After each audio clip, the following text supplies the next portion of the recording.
안녕하세요. 반갑습니다. 한국 CS 마인드 교육센터 박정민 강사입니다. 지난 시간에 이어서 CS 리더스 2019년 2회차 지난 3월 10일 나갔던 시험 문제 A형 기출 문제의 전략론 11번부터 20번까지 말씀을 드리도록 하겠습니다. 11번 문제부터 좀 볼까요? 또 시작하기 전에 구독에 대한 거 말씀드려야 되는데 말씀 안 드렸네요. 하여간 원하시는 분들은 구독 눌러서 지속적으로 학습하는데 도움을 받으시면 될 것 같습니다. 11번 문제입니다. 다음 중 이상적인 틈새 시장이 존재하기 위해 필요한 전제 조건에 대한 내용으로 가장 거리가 먼 거. 자, 저희가 틈새 시장, 니치 마켓이라고 부르게 되고요.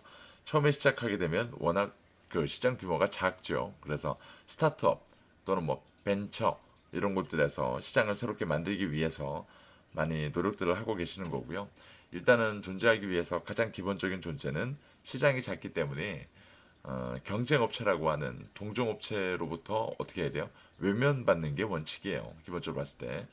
그리고 대기업들이 잘 처음에는 진출하지 않습니다만 투자를 하기도 하고요. 이러다 보니까 생겼다가 막바로 없어지기도 하고요. 기본적으로. 이런 관점으로만 좀 알고 계셔도 문제 해결하는 데는 많은 도움이 되실 겁니다. 자, 1번부터 볼게요. 이상적인 틈새 시장은 중요 경쟁자들의 관심 밖에 있어야 됩니다. 맞는 얘기예요. 2번, 기업은 시장의 욕구를 충족시켜 줄 수 있는 능력과 충분한 자원을 보유하고 있어야 된다. 맞습니다, 이거. 3번, 틈새 시장은 장기적인 시장 잠재력이 있어야 된다. 맞죠. 이래야 커질 수 있어요. 4번, 대기업에 비해 중소기업이 높은 매출액을 실현할 수는 없지만 수익성을 보장할 수 있는 충분한 시장 규모와 구매력이 있어야 합니다. 이것도 굉장히 어려운 설명 같은데 맞는 내용이에요.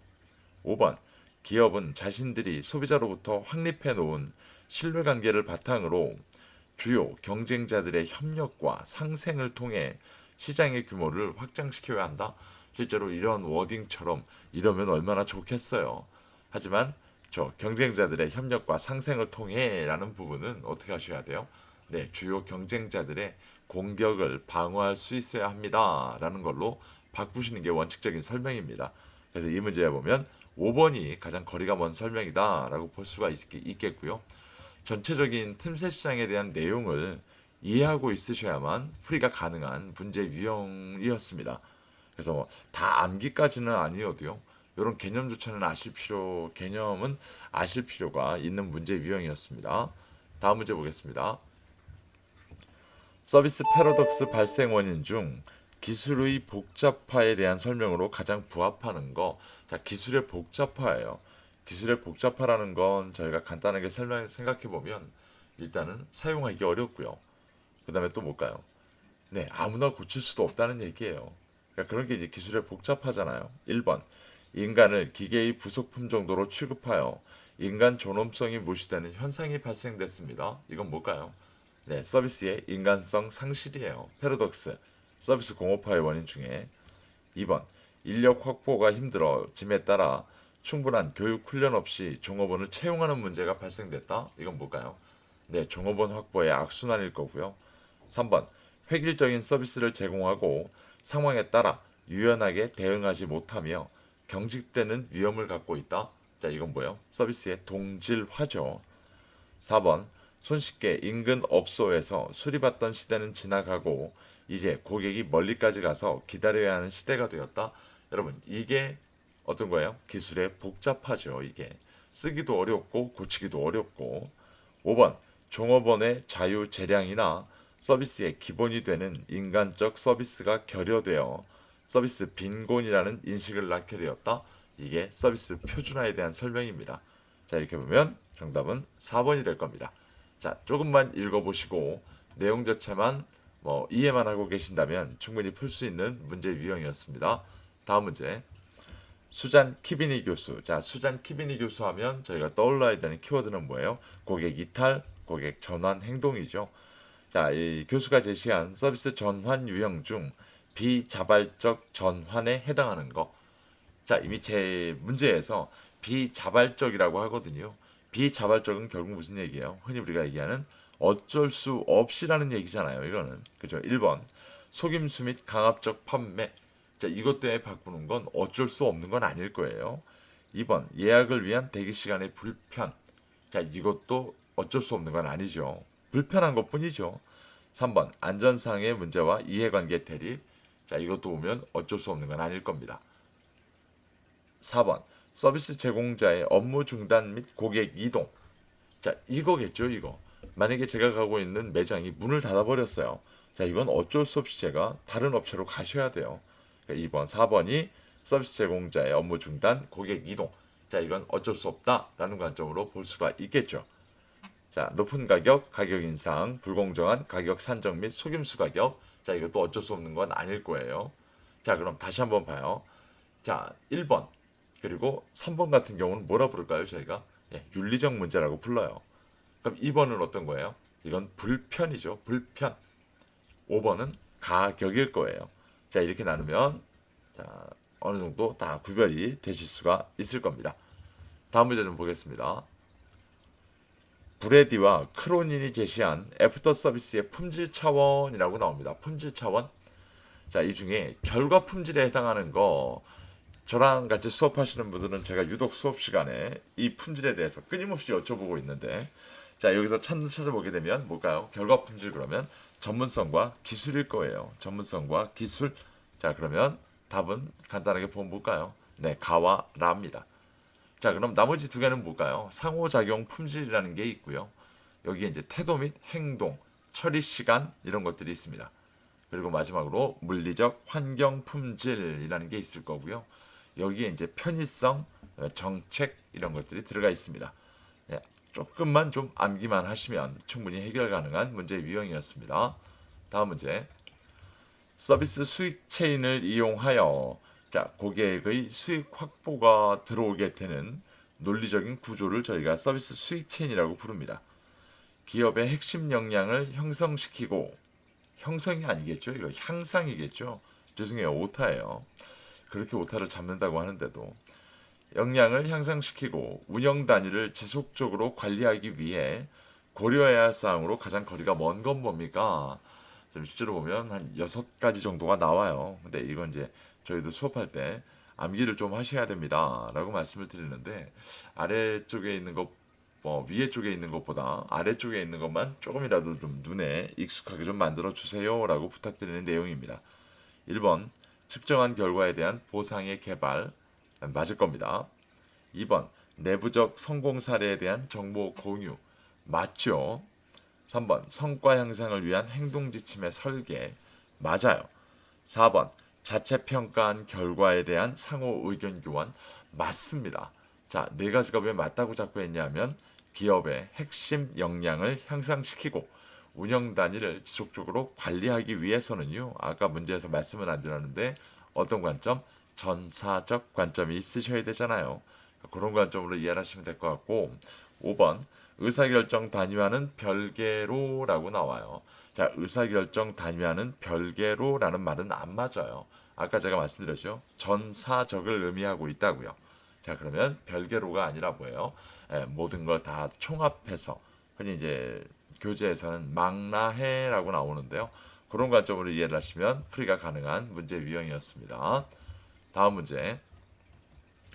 소비자의 쇼핑 습관을 기준으로 한 소비재의 분류에서 소비재 분류 여러 가지가 있었죠. 일단 크게 나누면 네 가지가 있죠. 네 가지. 그래서 뭐 편의품 있었고, 그 다음에 선매품, 네, 그 다음에 전문품, 비탐색품 이렇게 있던 거예요. 다음 보기 설명에 해당하는 것은 무엇입니까? 자, 보기 볼까요? 단가가 싸고 빈번하게 구매하는 제품으로. 자, 단가가 싸고 빈번하게 구매하는 제품이다 보니까 이 문제는 없습니다만 어떤 단어가 네, 수정 재구매가 가능한 제품입니다. 라고 나오고요. 비누, 신문, 치약 그리고 이 종류에는 충동 제품, 필수품, 긴급품이 들어가 있습니다. 라고 얘기가 되면 뭘까요? 편의품이겠죠. 편의품. 아주 간단하게 저희가 나눌 수 있는 문제 유형이었습니다. 다음 문제 보겠습니다. 다음 중 의료기관의 경제적 특징. 자, 의료기관만 쓰여 있다면 우리나라는 비영리 동기입니다. 하지만 경제적, 경영 이런 말이 들어가게 되면 영리 동기로 바뀔 거예요. 다음 설명으로 가장 올바르지 않은 것 물어보고 있습니다. 자, 올바르지 않은 것 찾아야 됩니다. 1번. 질병 발생은 매우 불확실하기 때문에 의료 서비스에 대한 수요 역시 불확실하다. 맞습니다. 자, 이걸 저희가 질병 예측 불가능성이라고 부르고 있어요. 2번. 인간이 인간다운 생활을 하기 위해 반드시 필수적인 재화의 성격을 가지고 있다. 자, 이거 생활 필수품으로서의 보건 의료라고 저희가 부르죠. 3번. 많은 사람들이 같은 장소에서 같은 양을 동시에 소비할 수 있고, 자, 여기까지만 보시더라도 뭐예요? 공공재적 성격을 갖습니다. 라는 설명일 거고요. 4번. 양질의 의료 서비스에 대한 국민의 요구는 치료의 불확실성에서 비롯되는 것으로 정부나 민간 의료기관으로 하여금 규제나 통제 혹은 의료기관 간의 규제적 경쟁을 통한 대응을 유도해야 합니다. 자, 이건 뭘까요? 설명이. 4번에 대한 거 치료의 불확실성이에요. 이 사변 설명이. 그래서 설명과 이름을 일치하는데 좀 상당히 난해한 내용이기도 합니다. 4번 내용. 얘는 좀 기억하고 계셔야 돼요. 자, 그럼 다 맞는다고 했으니까 5번 봐요. 5번. 질병의 원인이나 치료 방법, 의약품 등에 관한 내용은 매우 전문적이기 때문에 의사, 간호사 등 의료 인력을 제외한 일반 소비자들은 정확히 알지 못합니다. 자, 여기까지만 보더라도 뭐가 떠오르셔야 돼요? 정보의 비대칭성이죠. 근데 여기는 뭐 정보의 대칭성, 정보의 과정주의. 자, 잘못된 설명입니다. 전부 다. 그래서 5번이 잘못된 문제였습니다. 다음 문제 보겠습니다. 자, 부호리라고 나오면 저희가 의료 서비스, 헬스케어라고 하는 거죠. 자, 의료 서비스에 대한 부호리가 제시한 의료 서비스 품질 요소 중 서비스 또는 프로그램의 단위 생산 비용당 실제적으로 나타난 영향의 정도라고 지금 부르고 있어요. 다시 한번 보세요. 문제에서 단위 생산 비용당 실제적인 영향의 정도예요. 자, 이렇게 되면 굉장히 어렵게 되어 있습니다만 저건 어떤 의미를 표현하고 있어요? 효율을 의미하고 있습니다. 효율. 자, 그러면 효율이라는 건 결과적으로 아래에서 영어로 나왔네요. 결국 뭘까요? 2번, 3번이 너무 헷갈리잖아요. 그죠? 그래서 이 중에 뭐에 해당합니까? 2번. 네, 2번이 효율에 대한 내용입니다. 영어 단어를 읽진 않을게요. 영문과 나왔는데 발음이 틀릴까봐 읽진 않겠습니다. 여러분이 보실 거기 때문에. 3번. 네, effectiveness라는 게 효과죠. 효과. 자, 이건 우리가 통상적인 상황에서 실제적으로 나타나는 영향의 정도예요. 이건 또. 그래서 2번, 3번이 너무 어렵고요. 어울리는 게 아니라 어렵고 실제로 저희가 한글로 나올 때도 꼭 두 가지를 좀 구별하시라고 부탁을 좀 드려요. 그래서 이 문제는 효율에 대한 문제였습니다. 그래서 답은 2번의 문제였습니다. 자, 이 문제도 이제는 추가하셔야 될 것 같아요. 영어로 보기가 나올 수 있는 문제 유형으로 추가를 좀 하셔야 됩니다. 상당히 어려웠던 문제 유형이었습니다. 난데없이 내용을 몰라서가 아니라 영어를 몰라서 못 푸는 이런 좀 안타까운 사례가 나올 수도 있는 문제 유형이었어요. 다음 문제. 다음 중 서비스 품질 측정이 어려운 이유에 대한 설명으로 가장 올바르지 않은 거. 자, 여러분, 서비스 품질 측정이 어려운 이유가 뭘까요? 일단 가장 기본적으로 봤을 때 주관적으로 판단되거든요. 주관적이라는 건 결국 고객일 거고요. 고객이 어떤 측면 때문에 결국 기대라는 측면 때문에 그럴 거예요. 자, 1번. 서비스 전달이 완료되기 이전부터 검증이 시작되기 때문에. 자, 이건 지금 읽어보자마자 말이 좀 이상하죠. 서비스는 아시겠습니다만 구매하기 전에는 뭘 할 방법이 없어요. 그냥 무형성이기 때문에 1번이 잘못됐죠. 그래서 이거 같은 경우는 전달 이전에 테스트가 불가하기 때문에 품질 측정이 어렵습니다. 라고 보는 설명이 오히려 정확하겠죠. 나머지 2번, 3번, 4번, 5번은 다 맞는 설명입니다. 굉장히 이 문제도 문제가 길어서 어려운 것처럼 보입니다만 상당히 쉽게 해결할 수 있는 문제 유형이었습니다. 자, 오늘 영상의 마지막 문제로 가겠습니다. 가빈. 자, 이건 전략론의 서비스 품질에 대한 내용이네요. 가빈이 제시한 품질 구성 8가지 차원 중 신미성에 대한 설명으로 가장 올바른 거. 자, 놀라운 건 이 가빈의 품질 구성 8개 차원 중에요. 신미성이 4년 가까이 안 나오던 문제 중에 하나였어요. 그런데 이번에 드디어 4년 만에 출제가 된 거예요. 신미성에 대한 게. 자, 이러다 보니까 1번 기업 혹은 브랜드의 명성에 해당합니다. 자, 이건 뭐예요? 예, 인지된 품질. 2번, 기업이 가지고 있는 운영적인 특징을 말합니다. 자, 운영적인 특징, 이거 우리가 성과라고 불러요. 3번, 특정 제품이 가지고 있는 경쟁적 차별성을 의미합니다. 이건 뭘까요? 예, 지금 이거 저희가 이거 특징이라고 부르죠. 특징. 4번, 사용자 감각에 흥미를 일으킬 수 있는 내용을 의미합니다. 사용자 감각이라는 말이 나오잖아요. 감각 이런 뭐예요? 예, 이게 신미성이죠. 감각이라고 얘기하면. 5번, 제품이 고객에게 지속적으로 가치를 제공할 수 있는 기간을 말합니다. 자, 기간 저희가 이거 지속성이라고 보죠. 자, 이렇게 돼서 저희가 20번 문제까지 다 풀어봤습니다. 자, 20번까지의 10문제도 여러분 잘 보시게 되면 한두 문제 정도가 굉장히 좀 뭐 한 걸음 또는 두 걸음 들어가야만 풀 수 있는 문제 유형이었고요. 나머지 내용들은 학습하시는 교재, 뭐 다양한 교재가 있으실 테니까 교재의 내용만 조금만 정확히 알고 계셨다면 충분히 해결이 가능할 수 있는 문제 유형의 구성이었습니다. 그 정도 보시면 될 것 같고요. 매번 말씀드리지만 이 영상 자체 설명이 좀 부족하다고 생각하시면 저희가 기출문제 분석 자료에 대한 것들도 전부 다 카페를 통해서 공유를 하고 있고 지속적으로 그다음에 기출문제 뭐 4년간 이루어진 거에 총 10회차에 대한 기출문제 시험 대비 분석 자료에 대한 거를 또 뭐 구매할 수도 있는 카페입니다. 카페. 그래서 네이버에 박정민 강사라고 검색을 해보시면 나올 수 있는 카페고요. 그 카페의 메인 화면이기도 합니다. 이쪽으로 해가지고 뭐 가입해서 시험 준비하시는 분들은 더 많은 정보를 같이 공유하실 수도 있을 것 같습니다.